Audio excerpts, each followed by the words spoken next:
All right, let's get right into it. We're about to explore a story that honestly flips a lot of what we think we know on its head.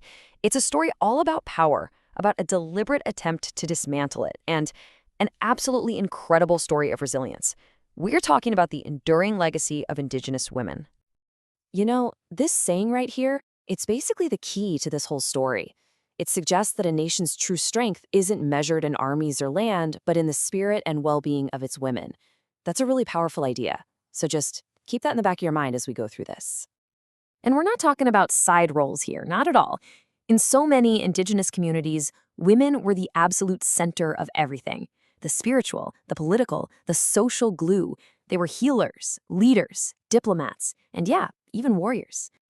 So to really get a handle on this, we've got to go back, way back, before European contact, back to a time when gender roles and power looked, well, incredibly different. In a lot of places, women were at the center of society in ways that were just completely alien to the colonists who showed up. Okay, so there's a word we need to lock in: matriarchal. And look, this is way more than just respecting women. It's an entire social system where women hold real, tangible power. They're often the main decision makers. It's a fundamental difference in how society is structured. And this wasn't just some abstract idea, right? For the Dene, the Navajo people, this was just life. Women are the matriarchs, the heads of their clans. They get the final say in arguments. They own their own land and livestock, control their own money. And your heritage or identity? It comes from your mother's side. The entire society is literally built around female authority. And this whole worldview, it's baked right into their spirituality. This quote, it comes from the Dene creation story. It's changing woman, a major deity, talking to the sun, her partner. She's laying it out. We're different, sure, but we are absolutely equal. It's not just a social rule, it's a sacred truth. But power wasn't just one thing. It had so many different faces. You had incredible warriors, like Buffalo Calf Road Woman. I mean, she rode into the thick of battle to save her brother and even fought at the Little Bighorn. And then you had brilliant diplomats like Jigansase, known as the Mother of Nations. She helped co-found one of the most powerful political groups in North American history, the Haudenosaunee Confederacy. Just amazing. Okay, so here's something we have to be really clear about. It's super tempting to just paint with a broad brush and say, oh, all Native nations were matriarchal. But that's just not true. It's a myth, and it kind of erases how incredibly diverse these cultures were. We're talking about hundreds of different societies. Some were patriarchal, some had very strict gender roles. There was no single way of doing things. And just to add another layer to this, the whole idea of gender was often way more fluid. A lot of cultures didn't even have a strict male/female binary like we think of it. You had the Nalihi among the Dene, who embodied both spirits and were considered sacred. The Mahu in native Hawaiian culture. The main takeaway here is that Indigenous ideas about gender were just so much more expansive and inclusive than the European models that were about to arrive. And that's the thing, it was exactly this power held by women, this different way of seeing the world that the colonizers saw as a major threat.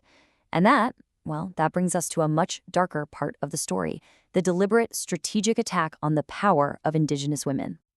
The scholar Paula Gunn Allen just nails it with this quote. The colonizers knew exactly what they were doing. They saw that to conquer a people, you had to break their power structure first. And for so many nations, that power was held by women. So they launched a strategy. It was methodical, like a playbook. Step 1, ignore the women in charge and prop up men who would play ball. Step 2, force their own patriarchal systems onto these cultures, pushing aside the mother's line of heritage. And step 3, brutal, systematic violence. And I really want to stress this point. This violence wasn't random. It wasn't just some unfortunate side effect of conflict. It was targeted.